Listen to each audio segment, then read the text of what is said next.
Hello students, so we are back with the chapter solid state. Like हमने previous chapter solid state में पढ़ा था with respect to crystalline solids. In this lecture we are going to discuss with respect to amorphous solids and हम दोनों के बीच में distinguish between crystalline and amorphous solids. तो if you remember with respect to crystalline solids हमने पढ़ा they are homogeneous solids.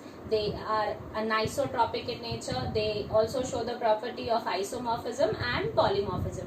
उसी के साथ साथ हमने crystalline solids में क्या बोला था कि they are of long range order. मतलब the molecules are going to be repeating themselves for a long time. तो here when I talk about amorphous solids, you can see amorphous solids. A means no.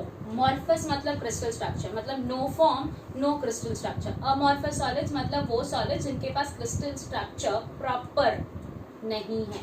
तो you can see when we talk about the certain characteristics and properties of amorphous solids, we say in case of amorphous solids because crystal structure proper नहीं है, मतलब molecules जो हैं वो arrange proper pattern में नहीं है, they are irregular.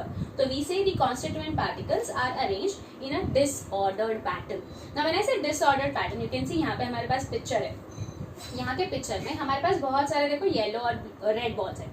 Like previous case में हमने जब क्रिस्टलाइन सॉलिड्स देखा था तो क्या था वहाँ पे molecules they were repeating and जो पैटर्न था वो फिक्स था. बट यहाँ पे मॉलिक्यूल्स रिपीट हो रहे हैं but they are not repeating in a specific pattern and therefore we say they are having a disordered pattern. Next when I say crystalline solids, हमने क्या बोला crystalline solids they are long range order, amorphous solids they are of short range order. Now when I say short range order याद है repeating, मतलब वो चीज बार बार repeat होगी. Yes, you can see हमारे पास बहुत सारे येलो रेड बहुत सारे बॉल्स हैं बट वो पैटर्न फिक्स्ड नहीं है and therefore we say they are of short range, मतलब रिपीट होगा but not for a long time. Next property you can see amorphous solids they have a sharp melting point. नहीं, they do not have a sharp melting point, they have a range of melting point.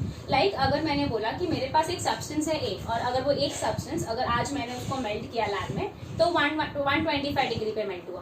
कल जब मैं same चीज check करूँ तो आई can से कि वो 125.7 डिग्री पे मेल्ट हुआ. मतलब थोड़ा बहुत चेंज आएगा, +1 -1 का वैल्यूज जब आता है मतलब शार्प मेल्टिंग पॉइंट नहीं है क्योंकि उनका पैटर्न फिक्स्ड नहीं है. So when I say amorphous solids, we say they melt over a range of temperature, or we can say they do not have a definite latent heat of a fusion. Over here, when we talk about amorphous solids अगर याद रहेगा, we say they show or exhibit the property of isotropy. You remember isotropy मतलब the value of the physical property will remain same in all directions. हमने glass lab का experiment देखा था ना. Glass lab में हम लोग जब रेफ्रैक्टिव इंडेक्स कैलकुलेट करते हैं म्यू, हमें क्या मिलता है वैल्यू 1.5. हम किसी भी डायरेक्शन में ले आपको वैल्यू क्या मिलता है 1.5, मतलब वैल्यू क्या है सेम.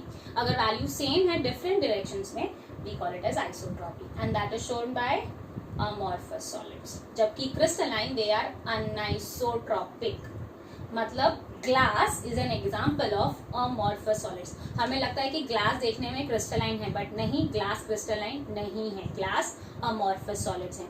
हम इसीलिए amorphous solids को बोलते हैं pseudo solids. Now when I say pseudo मतलब false, मतलब वो एक्चुअल में ट्रू solids नहीं है. क्रिस्टलाइन सॉलिड्स ट्रू सॉलिड्स है. ट्रू सॉलिड्स का मतलब क्या होता है?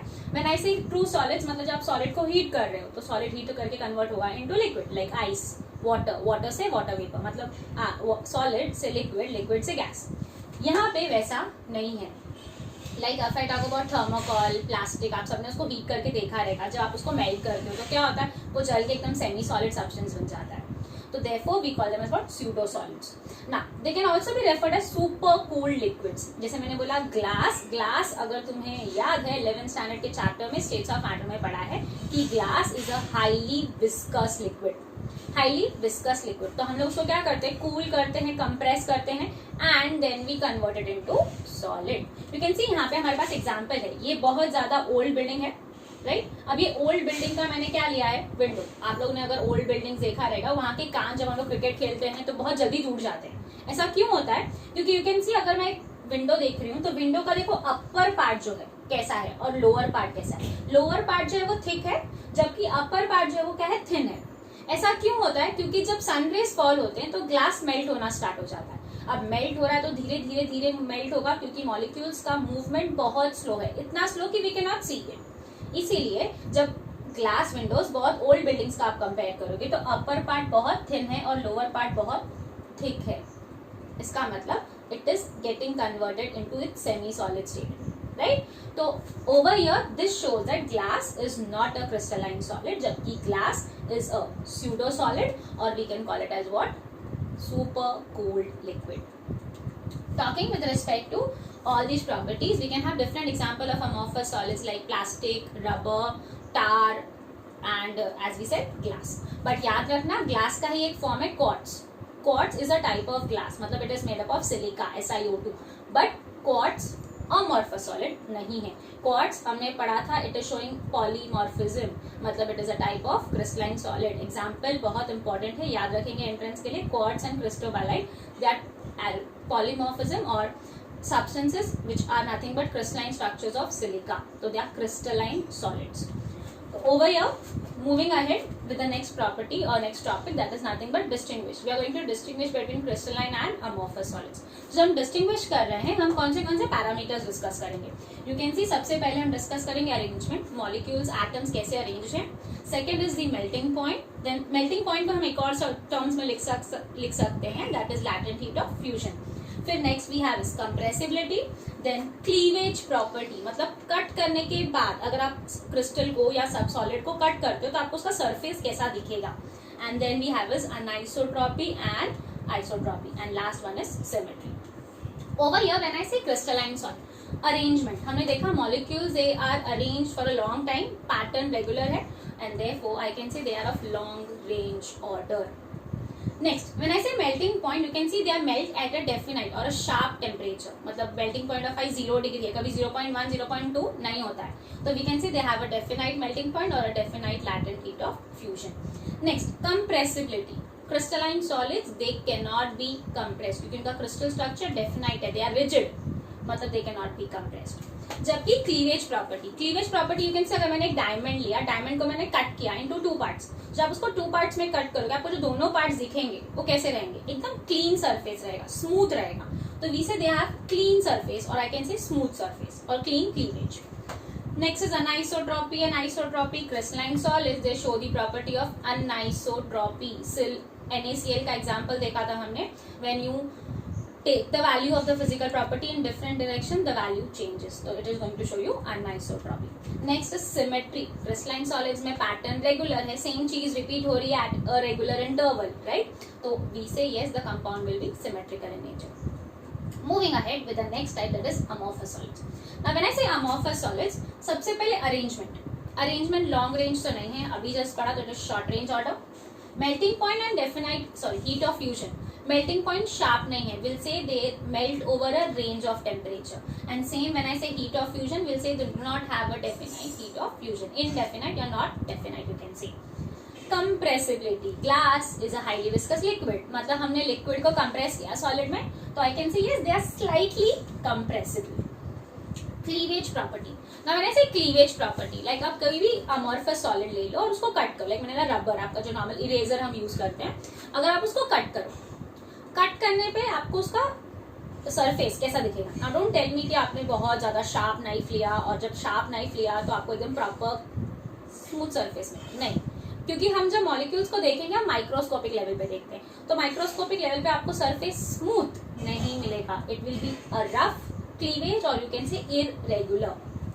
Next, moving ahead with anisotropy and isotropy, हमने देखा they are going to be isotropic, मतलब उनका वैल्यू सेम रहेगा इन डिफरेंट डायरेक्शन. ग्लास का value reflective index mu was 1.5. Next, symmetry. अब पैटर्न रेगुलर नहीं है, इररेगुलर था, डिसऑर्डर्ड पैटर्न था, तो automatically I can not say they are symmetric, they will be asymmetric in nature, और I can say they do not possess symmetry. So this is with respect to distinguish between crystalline and amorphous solids. Now important point, ये question आपको आ सकता है 2 mark के लिए, तो at least minimum 4 और 5 points आप लर्न कर सकते हो. क्रिस्टलाइन एंड amorphous solids का डिस्टिंग्विश बिटवीन बहुत बार एग्जाम में आ चुका है. लेट्स रिवाइज हमने अभी तक जो भी पढ़ा है. Now first question over here, you can see a crystalline solid is changes abruptly from solid to liquid when heated. मतलब जब आप क्रिस्टलाइन सॉलिड को हीट कर रहे हो तो वो डायरेक्टली सॉलिड से लिक्विड में कन्वर्ट होता है. हाँ. Second, has no definite melting point. Crystalline solids है तो डेफिनाइट मेल्टिंग पॉइंट है, शार्प मेल्टिंग पॉइंट होगा. Third, undergoes deformation of its geometry easily. No, उसका डिफॉर्मेशन नहीं हुआ क्योंकि हमने क्या बोला, मॉलिक्यूल जो है, स्ट्रक्चर जो है रिजिड होते हैं. And fourth has an irregular 3D arrangement. नहीं, इरेगुलर तो अमॉर्फस में होता है. They have a regular 3D proper pattern है. तो आई कैन सिंपली से क्रिस्टलाइन सॉलिड्स का ये प्रॉपर्टी रहेगा, दे change abruptly from solid to liquid when heated. जब उसका melting point आ जाएगा तो वो solid heat करने पे convert होगा into liquid. So this is your first correct option. Moving to the next question. Second, you can see amorphous substances show short range and long range. नहीं, they do not show short range. Yes, they show short range order. Long range order नहीं show करते हैं.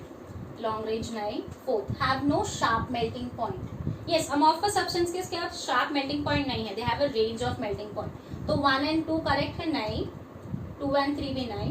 3 and 4 नहीं. तो we have which 2 and 4 because they are of short range order and range of melting point. So these two options are correct. Second and fourth. Moving to the third and the last MCQ.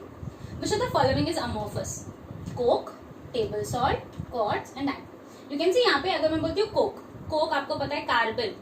हमने पढ़ा है carbon के allotropes हैं. Now when I से allotropes, कुछ crystalline है, कुछ amorphous है. Crystalline are nothing but diamond, graphite, fullerene. और अमॉर्फस वाले कौन से हैं? कोक, मतलब I can say charcoal which can either be wood charcoal और animal charcoal. You can even have is black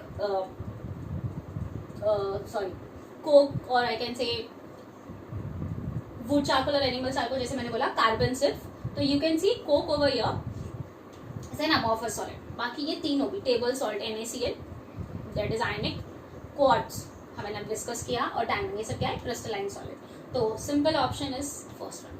so this completes. Okay, एक और sorry, glass is a super cooled liquid. हाँ. Amorphous solid yes. Crystalline solid नहीं. तो D, yes, the answer is option D, both A and B. So this completes your topic, that is amorphous solid, and distinguish between crystalline and amorphous solid.